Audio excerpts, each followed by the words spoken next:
Good morning mga kataladi. So for today's video, gagawa tayo ng sobrang simple, sobrang mura pero masarap na tinola. Ayan. Sa video na to, magbibigay ako ng price kasama nung ingredients na gagamitin ko.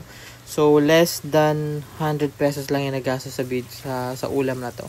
So perfect na siya pang tanghalian or even pang hapunan or umagahan ngayong panahon ng tag-ulan. Sobrang sulit, sobrang tipid, at the same time hindi ka tinipid sa lasa. Ayan. So kung napansin nyo kanina, pinakita ko yung kabilang side ng kalan. Nagluluto ako ng adobo sa asin, and then uploaded na yun siya last Wednesday, so check out nyo na din yun. And then balik tayo sa tinola. Trivia lang as per ChatGPT. So kung alam nyo na, edi mag next video ka na lang. Sorry lang. So as per ChatGPT, na-mention daw yung tinola sa libro ni Jose Rizal na Noli Me Tangere, which is sinerve siya ni Pitan Tiago. Di ko lang maalala kung nasan libro ba talaga yun, kasi sobrang tagal na. And then instead of papaya kasi ang ginagamit dito, mas more on ginagamit natin is, or mostly ginagamit ng mga nagluluto is sayote kasi mas mura aside from papaya as per ChatGPT. I don't know kung alin ba mas mura, pero ang gamit ko dito is sayote nga. Pero ako, prefer ko personal, yung ulamin ko, mas gusto ko yung papaya. Iba kasi yung lasa ng papaya kaysa dun sa sayote. Parang may tamis, masarap yung lasa ng papaya. Kung anong trip nyo, yun na yung gawin nyo. So ayun, inad ko na yung papaya.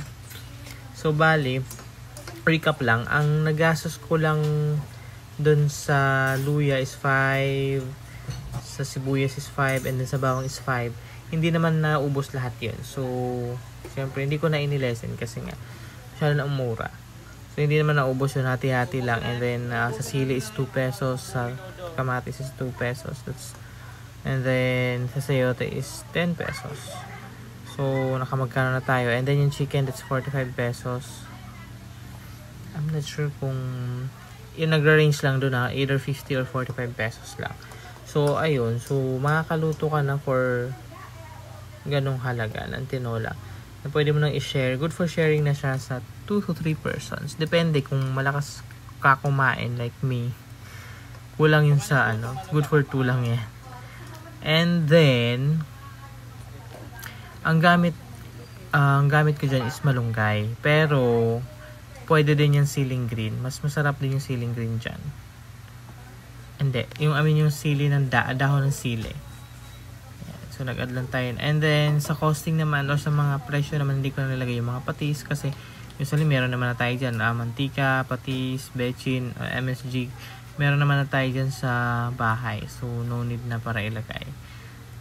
Yan. So, sobrang easy lang niyang gawin.